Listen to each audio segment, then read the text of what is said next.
Hey, bonjour tout le monde, j'espère que vous allez bien. Bienvenue dans une nouvelle vidéo dédiée à notre pipeline DevOps. Aujourd'hui, on va s'intéresser à notre build d'image Docker. Donc, on avait fait plusieurs vidéos sur des rappels, on va dire, de principes au niveau de Docker, son principe de fonctionnement, etc. Lors d'une vidéo plus récente, lors de la vidéo précédente, on avait vu comment builder notre jar avec Maven, notamment grâce à un conteneur Maven. Et aujourd'hui, ce qu'on va faire, on va builder notre applicatif. Dans une prochaine vidéo, ce qu'on verra, c'est comment articuler tout ça dans Jenkins pour pouvoir aboutir à donc reprendre chacun des éléments qu'on a vus jusqu'ici et compiler tout ça dans un pipeline Jenkins, très simplement. Donc aujourd'hui, on se concentre sur le build de l'image Docker. Ça va être très facile et très simple. Première chose, le principe de build d'une image Docker. Une image Docker, ça se construit à partir d'un fichier globalement par défaut qui se nomme Dockerfile avec un D majuscule, j'insiste bien dessus, c'est très important. La commande de base pour builder une image à partir d'un fichier Dockerfile, c'est docker build. Et du coup, de ce fait, l'image est construite. Pour construire cette image, ce Dockerfile doit être constitué d'éléments descriptifs et principalement d'un élément principal qui est le from ici. Donc on va voir on va voir un petit peu ces étapes-là dans le détail, mais finalement nous, vous allez voir qu'on n'a pas grand-chose à faire. Qu'est-ce qu'on a à faire? Donc pour résumer les choses, on a besoin de prendre notre fichier jar qu'on a généré. Donc si je reviens ici. Donc notre fichier jar, il est dans le répertoire target puisqu'on l'a buildé à partir de notre Maven, ce qu'on a vu lors de la vidéo précédente. Là, on ne s'est pas trop occupé du versionning, donc on laisse le grand X, on va s'en occuper plus tard, c'est Jenkins qui fera le taf. Donc là, on a notre fichier jar. Notre fichier jar, lui, ce qui doit être fait, c'est qu'il doit être copier-coller en gros dans notre image Docker qu'on va construire. Pour pouvoir faire tourner ce jar, ce qu'il nous faut, c'est l'idéal, c'est un OpenJDK. Donc il nous faut une image de base. C'est le principe de Dockerfile, c'est-à-dire qu'on part toujours d'une image existante. Nous, notre meilleure image de base, ça va être l'image OpenJDK. Donc je me rends sur, donc on va le refaire, voilà, sur Google. Je tape Docker Hub et Docker Hub, je clique. Je tape OpenJDK. Et là, je tombe OpenJDK, voilà. Et là, je tombe sur les différents fournisseurs d'images JDK, globalement, plus ou moins dérivés. Le principal étant OpenJDK, ici. Vous voyez que c'est stické ici, Official Image. Donc ça veut dire que c'est vraiment le mieux placé pour pouvoir les fournir. Vous le voyez aussi au nombre d'étoiles et au nombre de téléchargements. Donc nous on se rend sur OpenJDK. On n'est pas sur du Windows, donc ici on va cliquer sur la liste déroulante, on va choisir Linux x86-64. Ok. Qu'est-ce qui s'est rafraîchi? Et nous on va se rendre dans Tags. Voilà, une fois qu'on est dans Tags ici, on a le choix avec beaucoup d'images OpenJDK. Vous voyez qu'il y a des pages, il y a une pagination en bas, donc on en a vraiment beaucoup. Nous, ce qui nous intéresse, c'est plutôt des images en format léger. Donc on peut taper Slim ici, vous voyez dans le tag, pour choisir uniquement les tags versionnés Slim. On pourrait partir sur celle-ci, moi je vais pas le faire parce que l'image que j'ai téléchargée précédemment c'est de la 14, là on peut utiliser la 15. Vous voyez qu'ici vous avez la possibilité de copier l'image en question, et principalement ce qui est le plus important c'est le tag ici, OpenJDK toc, comme ceci. Donc moi je vais le faire pour vous, je vais me rendre ici.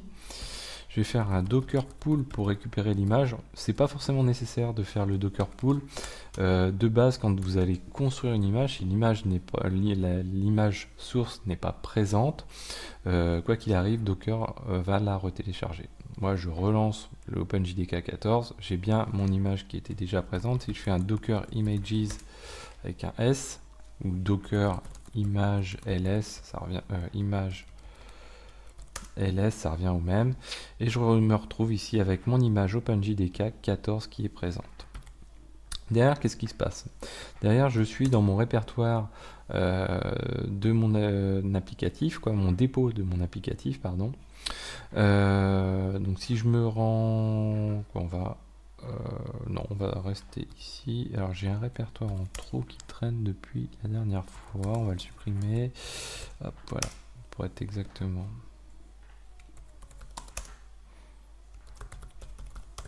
Ah, pour être clean. Voilà, donc ici dans mon répertoire, j'ai bien donc mon target, donc mon jar en question que je veux copier dans mon image. Je vais me rendre, donc je vais créer un fichier qui s'appelle Dockerfile et dedans qu'est-ce que j'ai fait? J'ai été indiqué que voilà, j'utilise l'image de Docker Hub. Si c'était une image, donc ça on l'avait vu lors des vidéos précédentes, si c'était une image qui venait d'une autre source que le Docker Hub, on aurait l'URL spécifiée juste avant le nom de l'image, l'URL de la registrée en question. Donc là on dit que nous on est from l'image en question, donc l'image, je vous rappelle, Docker Images, ici, donc c'est son nom, le tag en question. Donc ici on retrouve bien ce format là, donc on dit qu'on part de ça. Ensuite je passe, alors on a des clauses qu'on peut utiliser au niveau de Dockerfile. Les clauses les plus couramment utilisées sont les suivantes: le run qui permet de lancer une commande, le add copy qui permet aussi de copier des fichiers de l'extérieur du conteneur vers l'intérieur du conteneur. Donc on ne va pas faire aujourd'hui le distinguo entre le add et le copy. On peut copier soit un fichier, soit un répertoire entier. On peut définir aussi des variables d'environnement en mettant le nom de la variable, env suivi du nom de la variable et de sa valeur. Ce qui est important, c'est que l'intitulé de la clause doit être en majuscule et au début de la ligne. Ensuite, le workdir, c'est pour se rendre dans le répertoire dans lequel on va travailler. On va pouvoir exposer le port, donc ça on a déjà vu le principe d'exposition de port. Donc dans l'image, on peut prédéfinir quel port sera exposé et comment. Le entry point, c'est-à-dire le processus qui va être met dans le conteneur, CMD, donc qui permet de passer des arguments, et user qui permet de faire tourner le processus. Donc nous, on va retourner dans notre Dockerfile. Ici, petite coquille, on va passer un run. Donc ici, ce que je fais, c'est que je fais un run de la commande mkdir pour créer un /jar à la racine de l'image qui est là.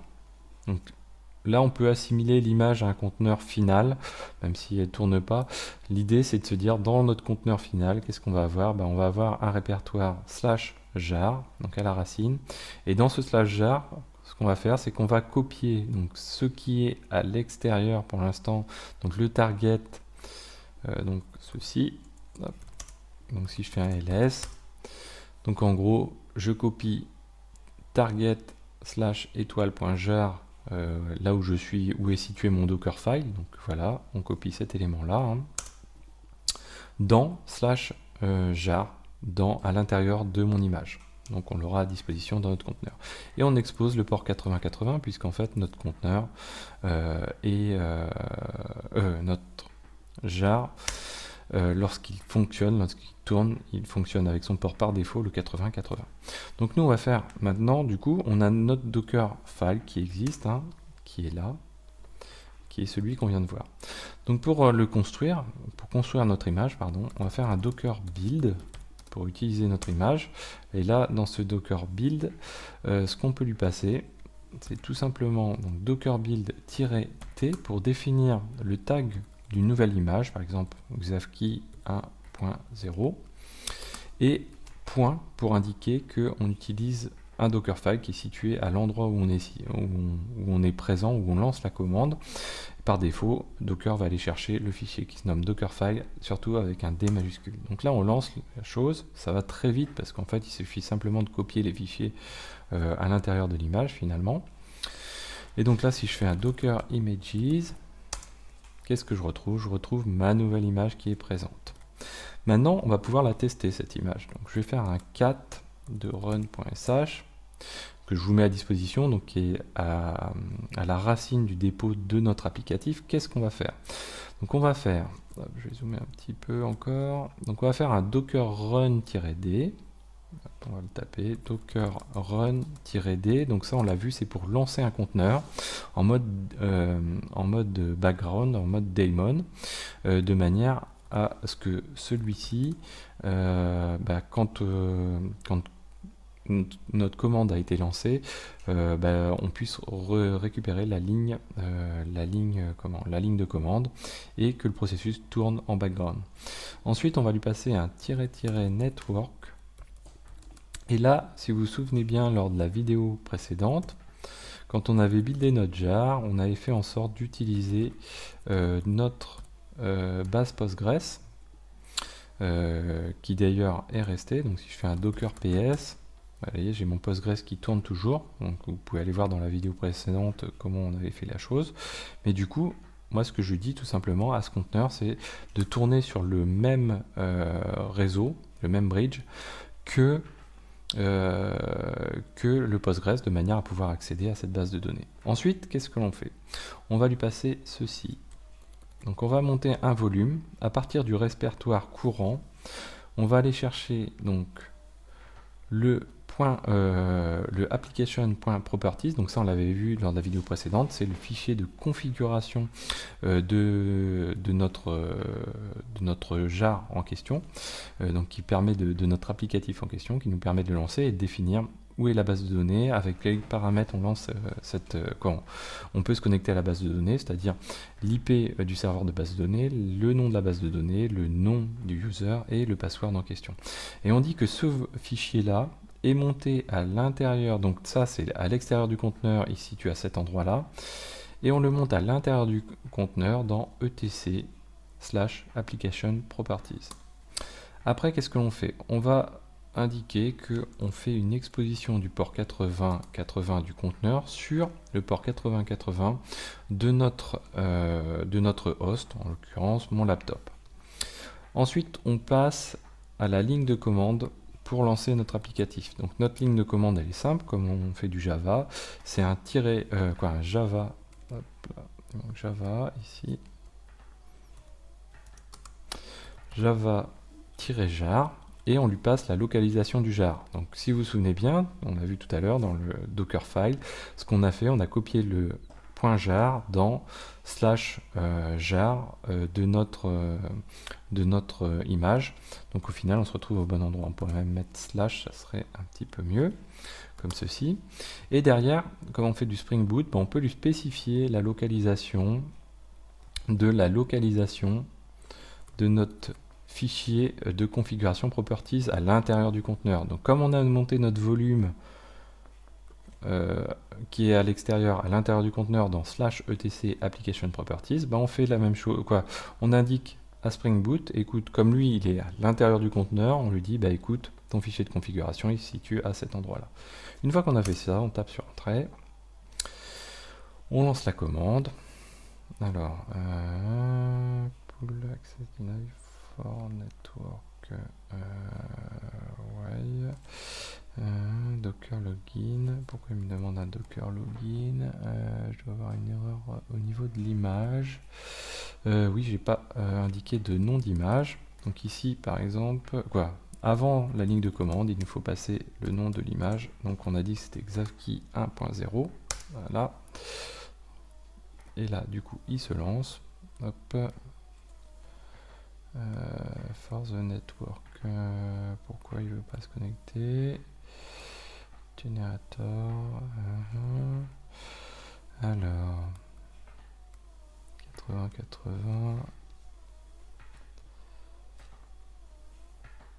Alors, hop là. Docker ps-a. Est-ce que je l'ai? Non. Ok. Donc on va faire un cat de run.sh. On va relancer la commande de cette manière-ci, cette fois-ci. C'est pas le nom de l'image où je me suis trompé. Voilà, donc là ça a été lancé comme il faut. J'ai dû faire une typo quelque part, je sais pas où. Bon, bah, si vous le voyez mieux que moi, vous me le dites. Donc là, je fais un Docker PS. Du coup, j'ai bien mon applicatif qui tourne ici. Vous voyez, donc à partir, donc là, c'est les conteneurs en question. Hop. Donc là, j'ai bien mon conteneur qui tourne. Là, il s'appelle API Test, mais on aurait pu le nommer autrement. Il a été lancé à partir de l'image Xavki 1.0 qu'on a généré tout à l'heure. La commande de lancement, c'est java-jar, donc avec le jar, myapp, etc. Et donc, il est exposé sur le port 8080. Donc, comme pour la vidéo précédente, ce qu'on peut faire, c'est faire un test de notre curl. Donc, je récupère simplement le curl que j'ai à la racine de mon dépôt. Si je le colle ici, donc moi, j'interroge toujours le localhost puisqu'on a exposé notre applicatif sur le port 8080. Donc, si je le lance, voilà, j'ai une réponse qui est correcte. Donc, je peux même lui injecter de la donnée, hein, si je regarde. Donc là, par exemple, pour injecter une donnée dedans, donc là, on va injecter de la data en injectant une réponse. Voilà, si hop, je fais comme ceci. Ouais, voilà, comme ceci. Et si je vais chercher, hop, ici. Hop. Voilà, donc là, en fait, par rapport à tout ce que j'ai réalisé, j'ai créé une question. Qui est la question qui est intitulée, qui a un ID de 1000. Je lui ai injecté une réponse qui s'appelle ma réponse, le bon là c'est parce que j'ai fait un test une fois, qui s'appelle voici ma réponse, hein, qu'on a passé grâce au curl qui est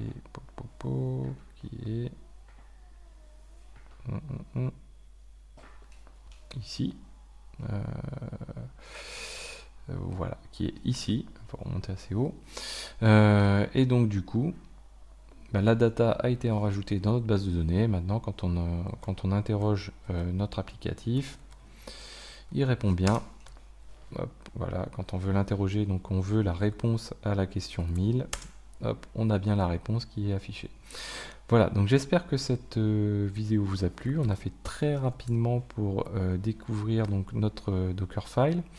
Derrière, on peut pousser du coup notre image. Donc là, je vais pas vous le faire parce que j'ai pas le GitLab de lancer. On refera ça un petit peu plus tard. En gros, pour pousser une image, ça va être assez simple. On fait un git push pardon, vers la registry. Donc nous, en l'occurrence, ce sera notre GitLab et on pourra le faire assez simplement. Voilà. Donc on reverra ça. Donc ensuite, là, la prochaine série de vidéos va être très importante. Ça va être reprendre tous les éléments qu'on a vus jusqu'ici, les imbriquer dans un pipeline descriptif, comme on l'a vu, donc le job avec un descriptif de type Groovy, pour pouvoir exécuter l'ensemble des choses, les imbriquer les unes avec les autres, mettre en musique un petit peu tout ça. Et vous allez voir, ça va prendre forme petit à petit. Voilà, donc j'espère que cette vidéo vous a plu. N'hésitez pas à la partager, à en parler autour de vous, à mettre des pouces bleus. N'oubliez pas le Tipeee, n'hésitez pas à mettre des commentaires. Et je vous dis à très bientôt sur Xavki.